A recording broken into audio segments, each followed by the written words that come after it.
Hey guys, in this video we are going to be talking about yet again the engine performance. But in the last video we spoke about the camshafts, and now we'll be talking about forced induction. Uh, as just to revisit the things that we spoke about in the last session. Camshaft actually increases the efficiency of the engine to breathe so that it can naturally suck in more air and produce more power, right? uh, since the scientists who've been working on engines know that oxygen is a very important component, and the more the oxygen, the more power you can make. They thought of an idea to have something which can artificially provide it more air than it has the capability to you know uh, consume, right? Not consume, actually, to suck in. So to help doing that, they built compressors, right, to do that.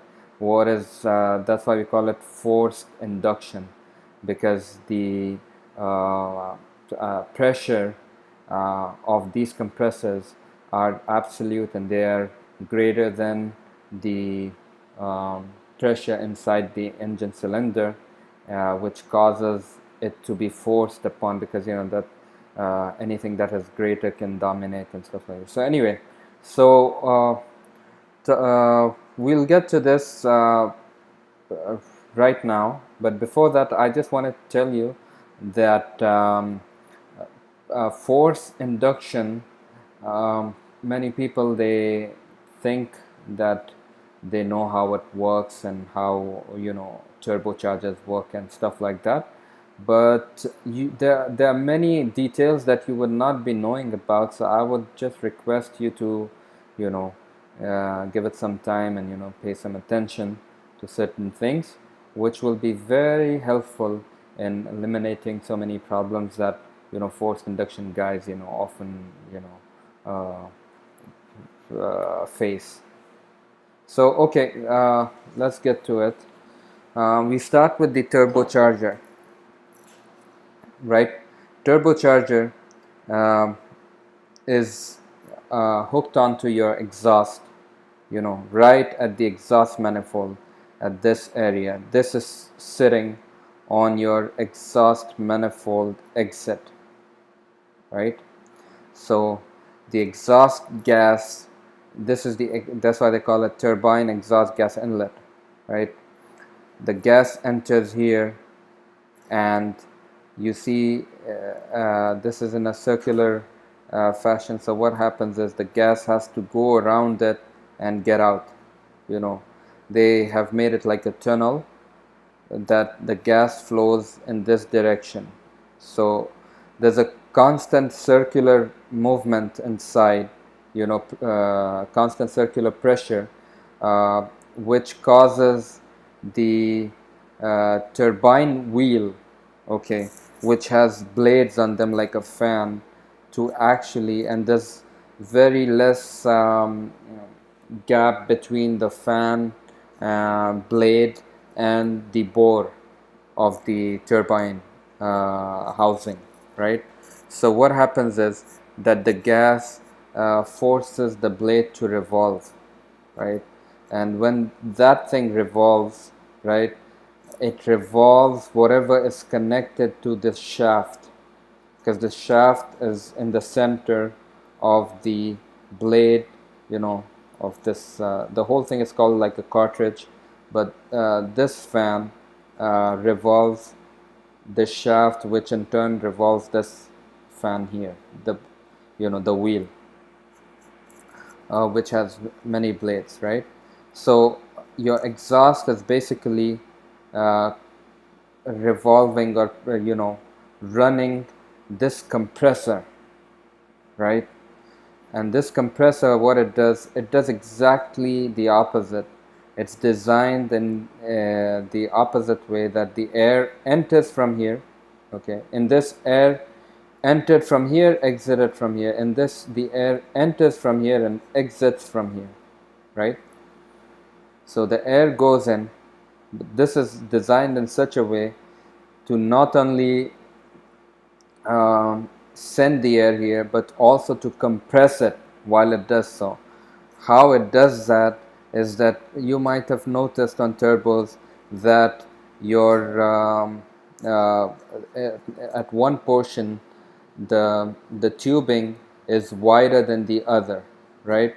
So right at the beginning it's wide, and as it goes down it starts narrowing down, causing a lot of air to go through a very tight space, thereby compressing it, right? So it's what does a syringe do? It pushes a lot of air through a very tiny hole of the needle, causing the thing to be pressurized and to be compressed and stuff like this. So that's exactly what happens.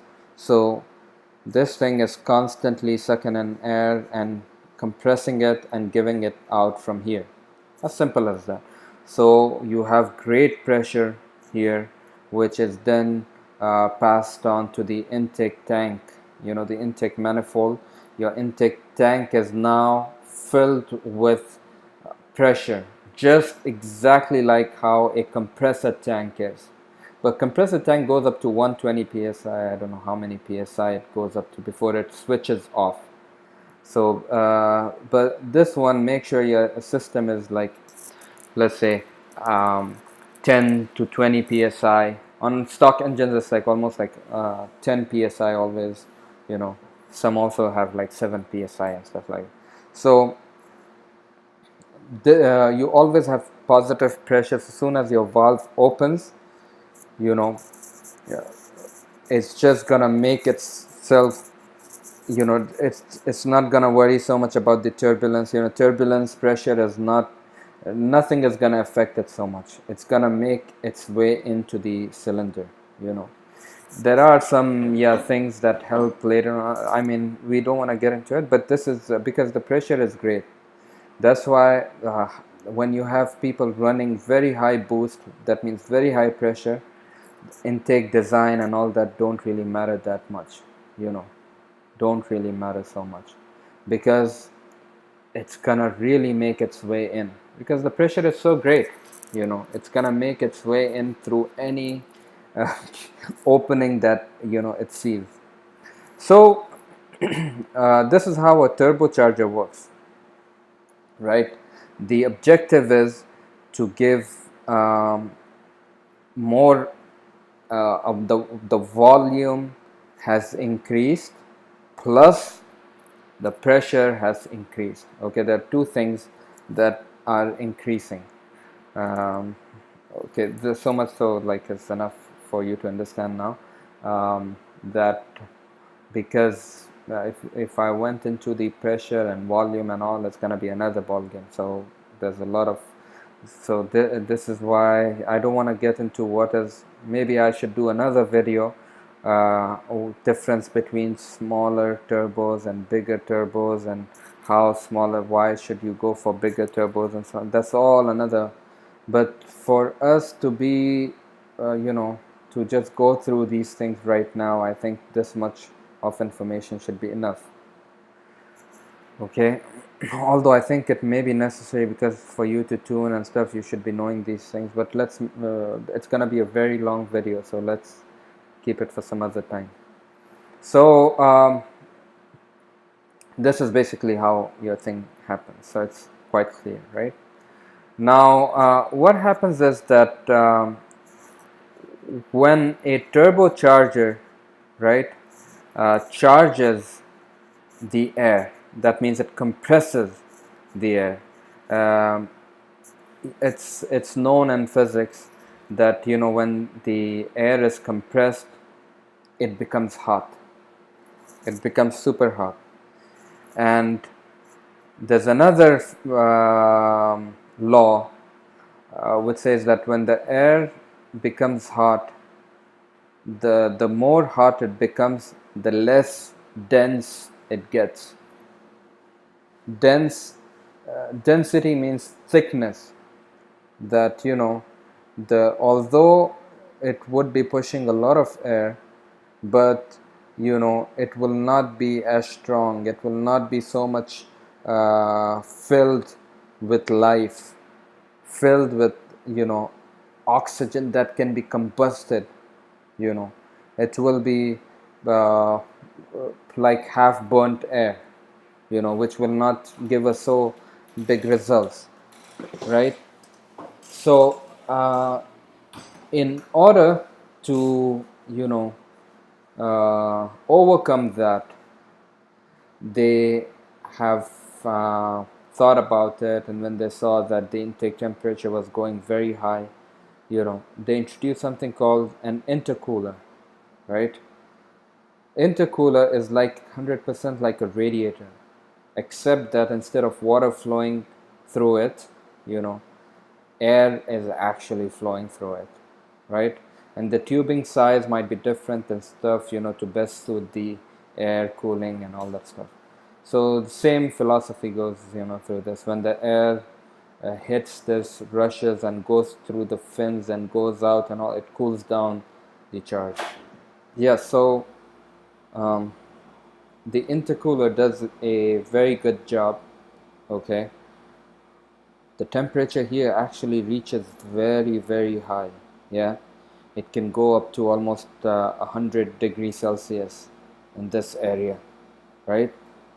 And over here it drops down to 40 degrees, you know so it makes that much of a difference. Intercooler, imagine if you didn't have the intercooler, you will have that 100 degrees or 80 degrees or whatever that is going straight into your engine, you know which will be no good.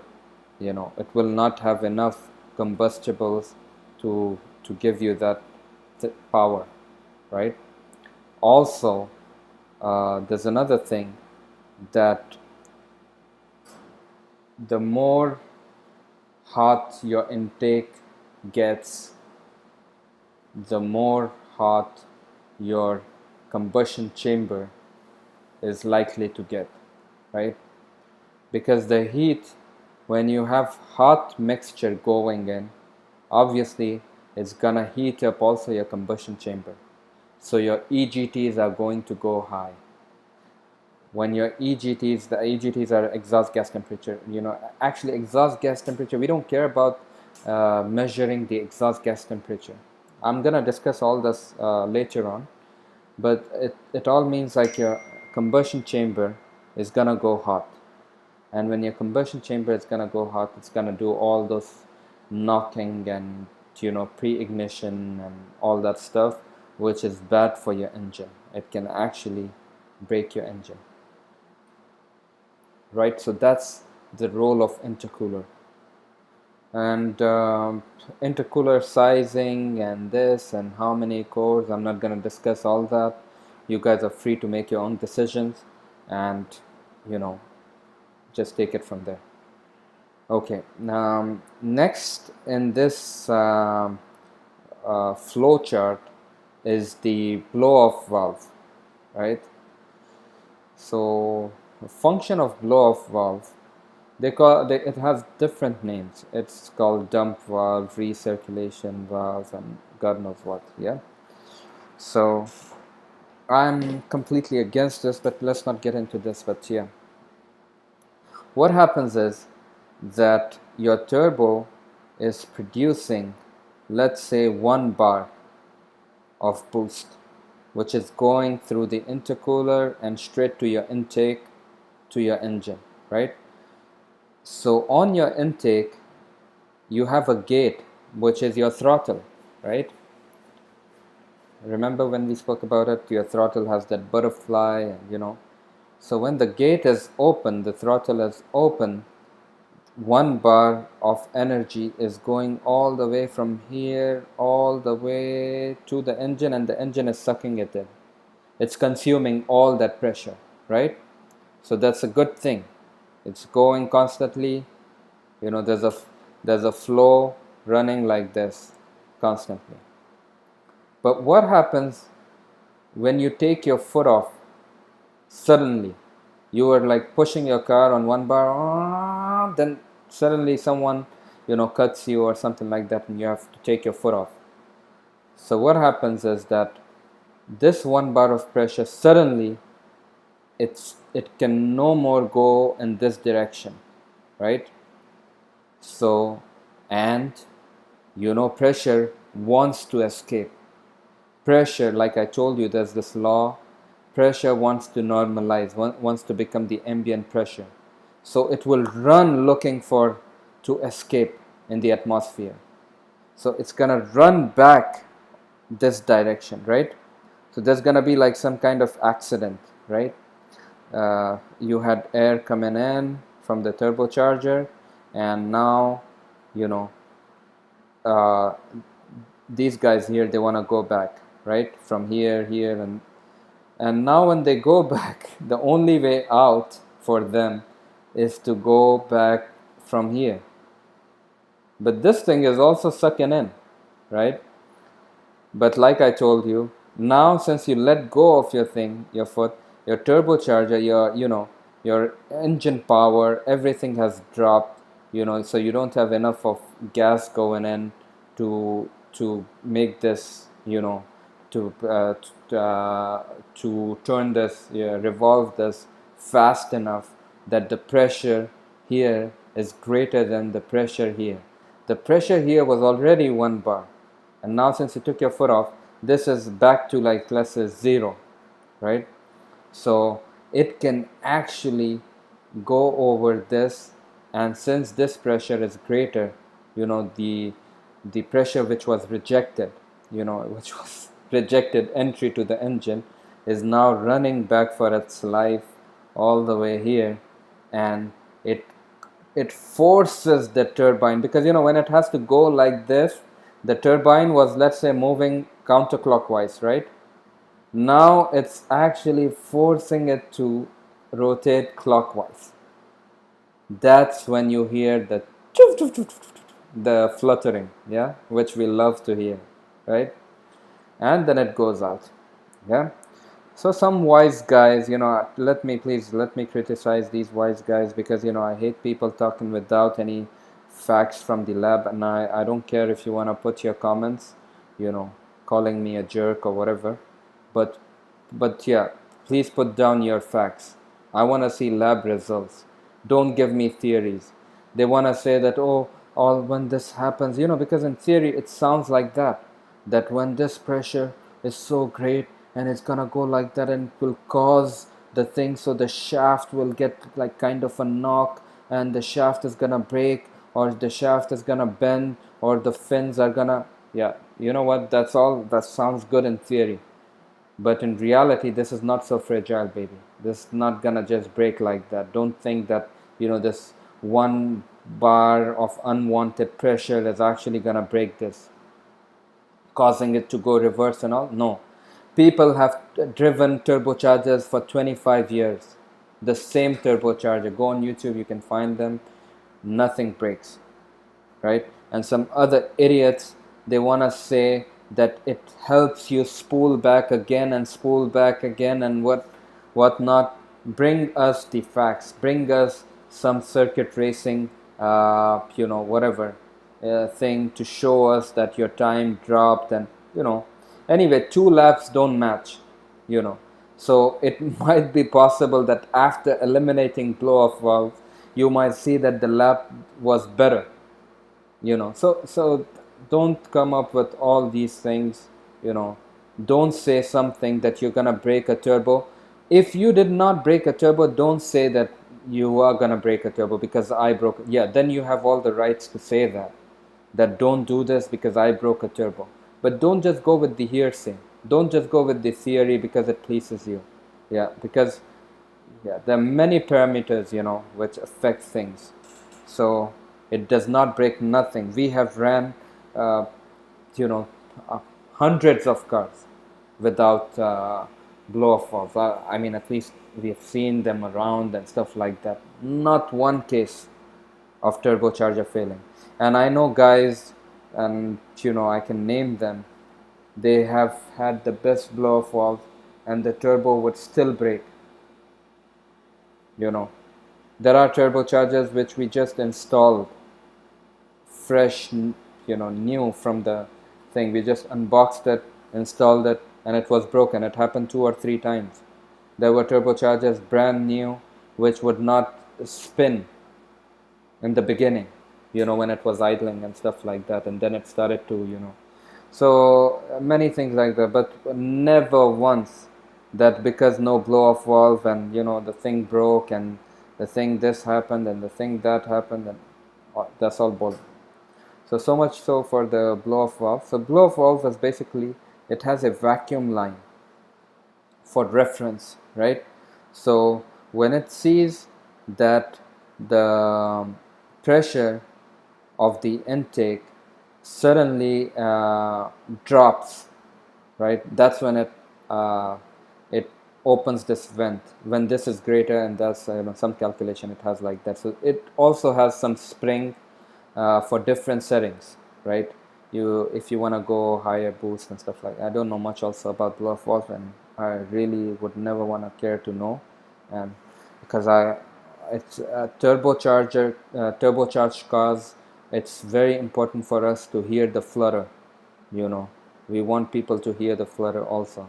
So yeah, and yeah, if it actually, the flutter would cost us our turbo, then yeah, maybe we would not, but it does not cost. That's a lie. It does not cost.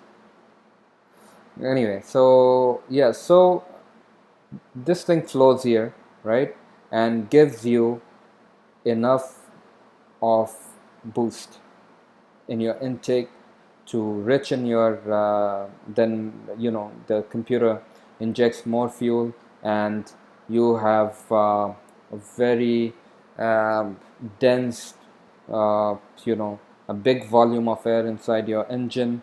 Now the that will ultimately produce more power. That's how it goes.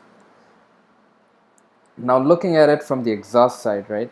Exhaust side, you have gas going in, flowing straight out, and this is pressurized because your piston is actually pushing it up. So when piston is pushing it out, there is a good amount of pressure that's going on, right? So, and this energy is actually a waste, right? So it spins this thing for us for free. It's yeah, and then we get our charge, and like how I explained before. But what happens when you don't want it above a certain pressure? Because boost equals to horsepower in the end. So for example, if your stock NA car was making 160 horsepower, you added a turbo, it's gonna jump right to let's say 250 horsepower at 0.7, 0.8 bar of boost, right? But your engine cannot handle more than, let's say, 300 horsepower, because the internals are weak and it can break. So what you gonna do? And this turbo does not know when to stop, right? The turbo, the gas keeps going on, and it can go up to 2, 3, 4 bars, depending on the turbo, right? If it's a big turbo, it can produce more at higher RPM. So it's gonna break your engine into pieces, like within no time, within 2 seconds, has happened to me.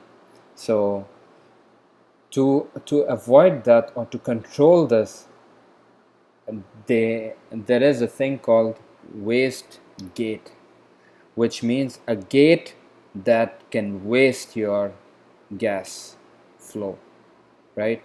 So what happens is that you see that the pressure is going through this channel, it's going in this direction, right, to the turbine housing, and this wastegate has another exit port, right? There is another exit port, just like how you have this port for the turbine. You have another port here where the wastegate is hooked up, right? So what happens is when uh, let's say after 1 bar, you don't want the turbo to make more than 1 bar. So you have this gate here which is actually lifted up so that the gas can just flow out. There's another pipe going down, you know, they call it like a screamer pipe or whatever pipe, dump pipe. So the gas is wasted. So like how I told you that pressure wants to escape as soon as possible to the easiest way without, so all the pressure is going to go out. A few of them are going to go and turn the turbine, which will not even make zero boost, right? Because the easy way out was here. So all of them are going to escape from this side, right? Now how does this function, right? Here actually this was an external wastegate, right? You have two types of wastegates. You have internal wastegate and you have external wastegate. Internal wastegate is nothing but it's just uh, you know the gate is built into the turbine thing, housing, the um, what do you call this thing, turbine exhaust housing, right? It's built onto this, so you don't have to have two ports and stuff like that, but it's the same functionality, right? So this specific one is for the internal wastegated turbo. So this is just to show you how the thing works. Actually both of them, they work the same, but that one is mounted externally and this one is internally, and it does the same thing. What happens is that you have a pressure source connected here. I mean, this is connected to your turbo or even to your intake, no problem, right? So what happens is when your turbo starts making boost, right, the pressure also enters through this, right? If it reaches a certain pressure, it is now able to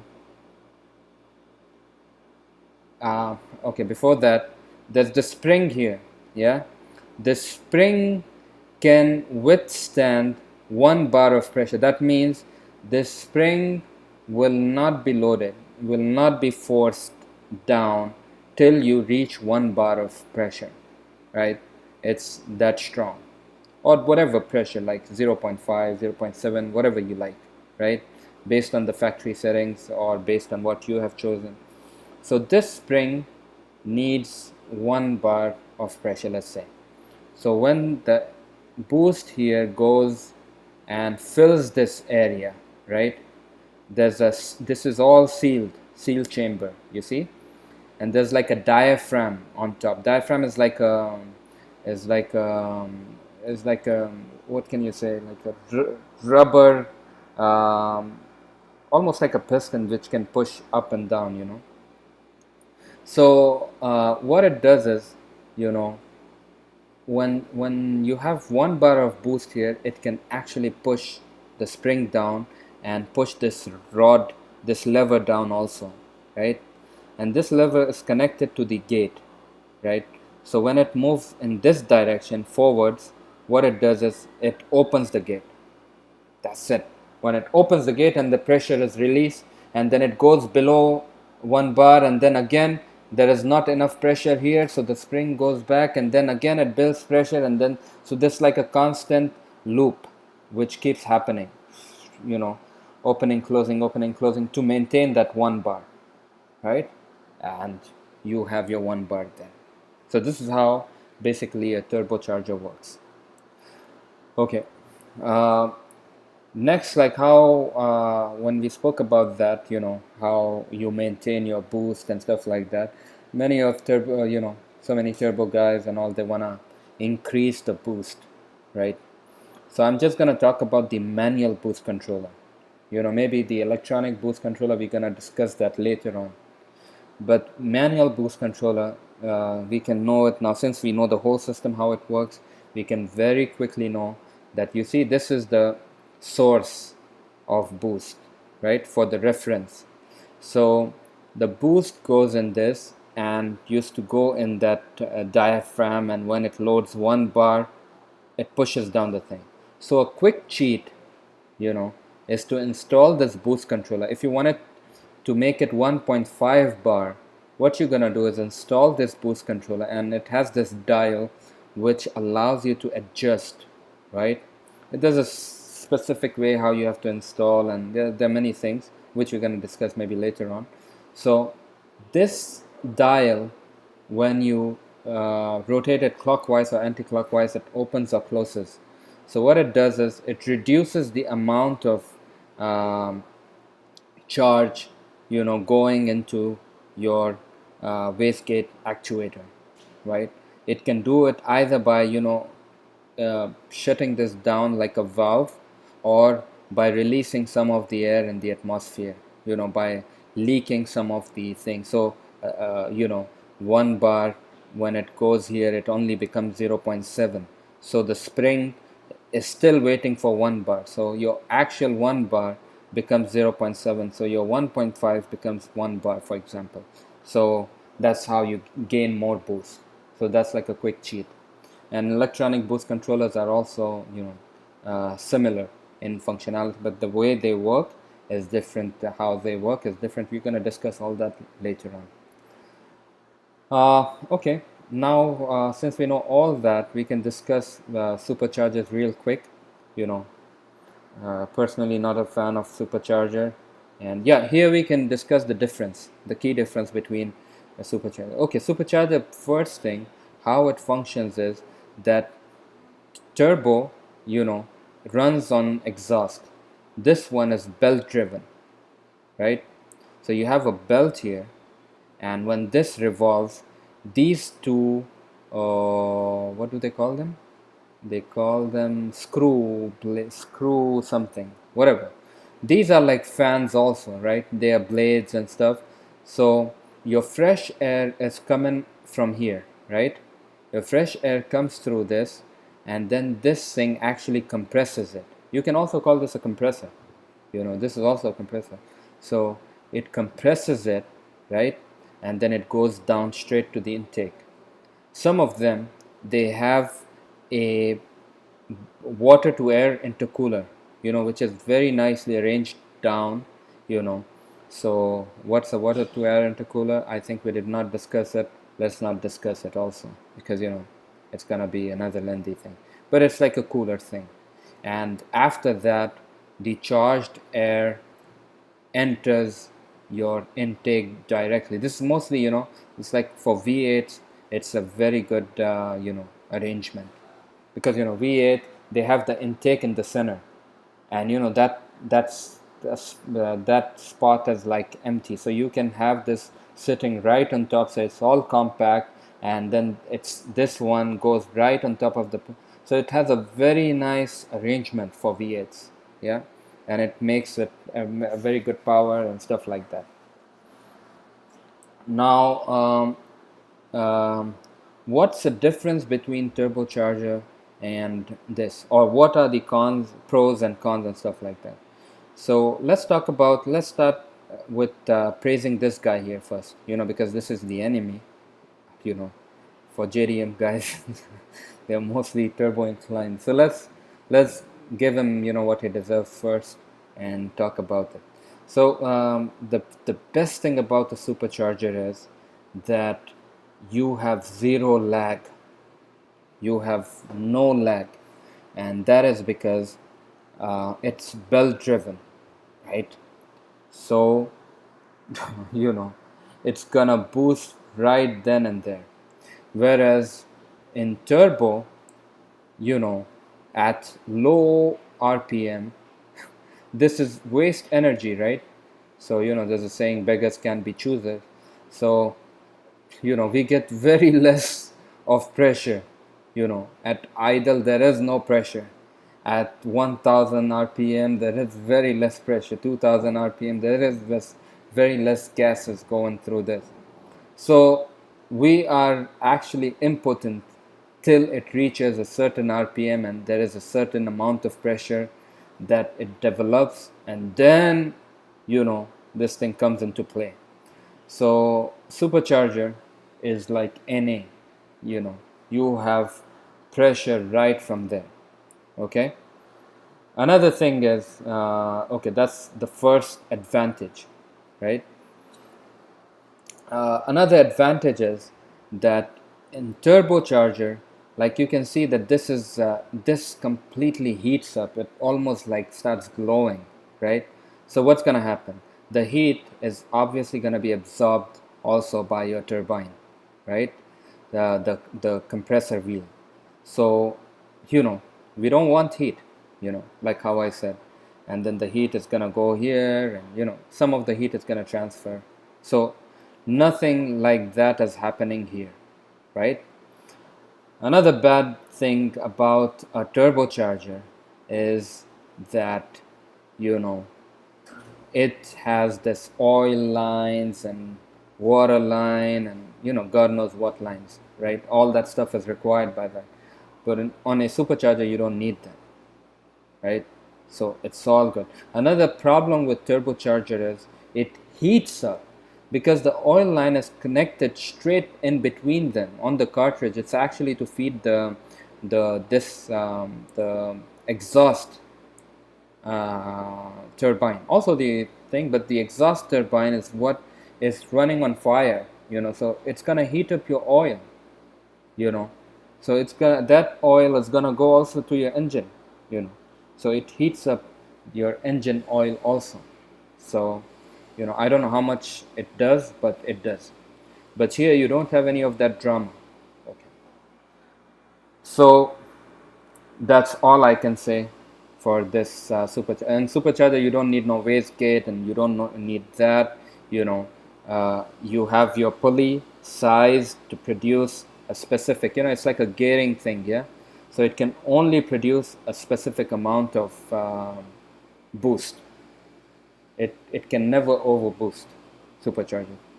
So they do a trick like they make this pulley smaller, and they buy aftermarket small pulleys and stuff like that to increase boost, and yeah, that's about it. Now going to the benefits of turbo, right?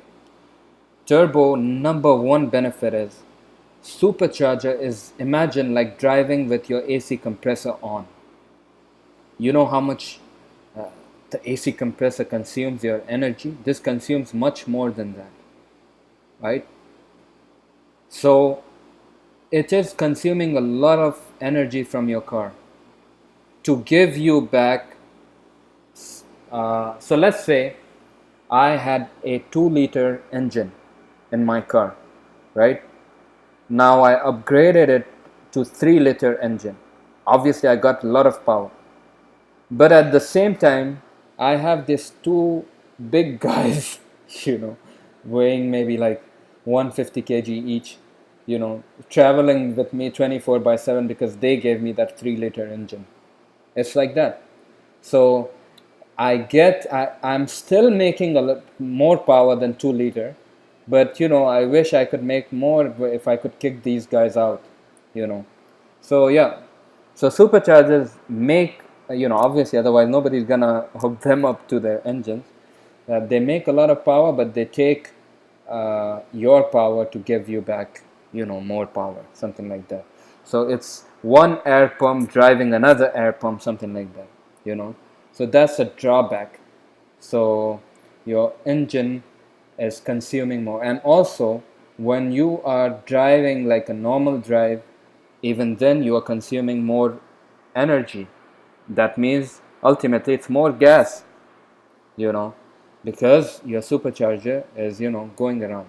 But they have some electronic stuff now in place and stuff like that, and I don't know much about it, which can actually make the thing go idle and stuff like that, so that it does not really like a AC compressor. You know how you have it turning off the magnet and stuff like that, some kind of thing. I don't know much, so I don't want to go into that.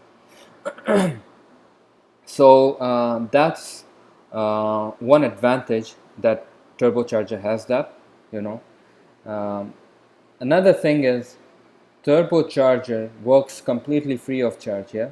So you actually, instead of buying a 3-liter engine, you can buy a 2-liter engine with a turbocharger. So you get the same power when you step on it, but you get your fuel efficiency is very good because you're consuming like a 2-liter when you're idling and cruising around. Because when you're cruising around, you are basically off completely. You have turned off your high power mode, so that makes it very nice. uh, Sorry, there was another advantage what a supercharger has is that you never have this transitional power, that sudden introduction of torque. Turbocharger is like sleeping till it reaches 3 or 4,000 RPM, depending on the size of the turbo and size of your engine. So while it's sleeping, while it's lagging behind, your engine is actually like, it feels like it's dead. But soon as the turbocharger starts to spool up, it reaches up so quickly that you get this sudden push, which is like a uh, the the sudden transition, it's of power, can be kind of difficult for some people to control the car, or for during drifting and all. But in reality, people have no problems. So supercharger does not do that, right? But to tell you honestly, we like that thing. We like that sudden kick. Everything you guys hate on, we like it. We like that thing. That's why we feel that somebody woke up, and we feel that power. We feel always the potential. And yeah. Okay, so that's for the turbo. It runs on free power, and for us, it's an advantage that the transition, whatever, and it's a lot cheaper. It's way cheaper than supercharger, and it's completely it. JDM is all about building or customizing yourself. And the problem with American engines is you don't have, it's a good thing also. But if you look at it from the JDM perspective, you do not have much room to show your own creativity. You have all off the shelf parts, so it does not really break onto you and stuff like that. But it's mostly like OEM stuff. People don't like OEM, otherwise they would be buying more Ferraris than buying Supras and beefing it up and stuff like that. So anyway, so it's all about what you like and stuff like that. So and turbos are cheaper, and then it gives you that room to play with and to choose what size you want based on what spool you want, and it gives you a lot of options. Whether you are looking for drag, whether you're looking for low end spool. If you want quick spool, you have to compromise on your high end or horsepower. And if you want to, so if you're drifting, you want your low end good. So different things. Turbo is a science and by itself. And turbo can be easily mounted, at different locations where you want it to sit, and where it's almost any car can be turbocharged, right? Any car you bring it on can be turbocharged, and people have done crazy stuff. So supercharger, you can just bring in something, and no, it has to be like, you don't have, although they have some universal superchargers, but I don't know how it functions and stuff. Is it really good? And you know, prochargers are, yeah, kind of universal and stuff like that. But let's discuss that. I'm gonna just quickly go through that also. So yeah, that covers the superchargers, lackings in that. So anyway, so yeah, another thing is turbocharger always gives you that room to increase more power on the fly. Like let's say I had this race with this guy and he beats me, right? So I stop at this gas station and I tell him, just give me 5 minutes. I'm gonna take a quick leak and be back and stuff. But I go back and I do my cheat and raise the boost to an acceptable level, where it's not gonna damage anything, and then go back to him and I was like, you know what, I misshifted. And that's some cheap tricks what JDM people they do. They're known to be yeah. So yeah, so you get instant power. You can do that. You can then, for you always have this thing, you can always go with bigger turbos, experiment different things and all that. So much for that. Turbocharger, those are the benefits of turbocharger, and turbocharger gives you a lot more power than supercharger without, you know, taking back anything. It does not want, it's like your mother's love, doesn't want back anything from you. It's just gonna give you, it's not like that sneaky guy who wants to, lend you some money, and then in return he's looking at some other things to get, something like that. So after, yeah, so that much I think is good enough to cover. And this is your procharger. Procharger is just a supercharger. Okay, actually it looks like a turbo, but it's a supercharger. It runs on this. It's driven by a belt. Okay, just like a supercharger, but it can be easily mounted anywhere, and it has you have intercoolers for that, and it functions just like a turbocharger, right? Except that it does not have a wastegate again, because where you're going to hook up the wastegate, it's not being driven by exhaust gas, right? So yeah, it's belt driven. You have some kind of valves that open up and stuff. I don't know how it functions, but yeah, so this kind of gives you that universal thing that you can hook it up onto any car, and something like a turbo and stuff like that. And it has all those advantages, no oil lines, no water lines, no heating up, no that, all that stuff. So many people, they are, they've been praising procharger and stuff like that. I don't know much, so I can't really talk on their behalf. Yeah, so much for forced induction, and I think I've covered all the important necessary information. If you think that I missed out something or some other things that you want, and for all my videos, if you needed more information on anything, just let me know. Put down your comments. You want to criticize and stuff, be my guest. I have no problem. And if I was wrong in certain places and you think like you know better, bring it on. We'll see it also. Thank you very much.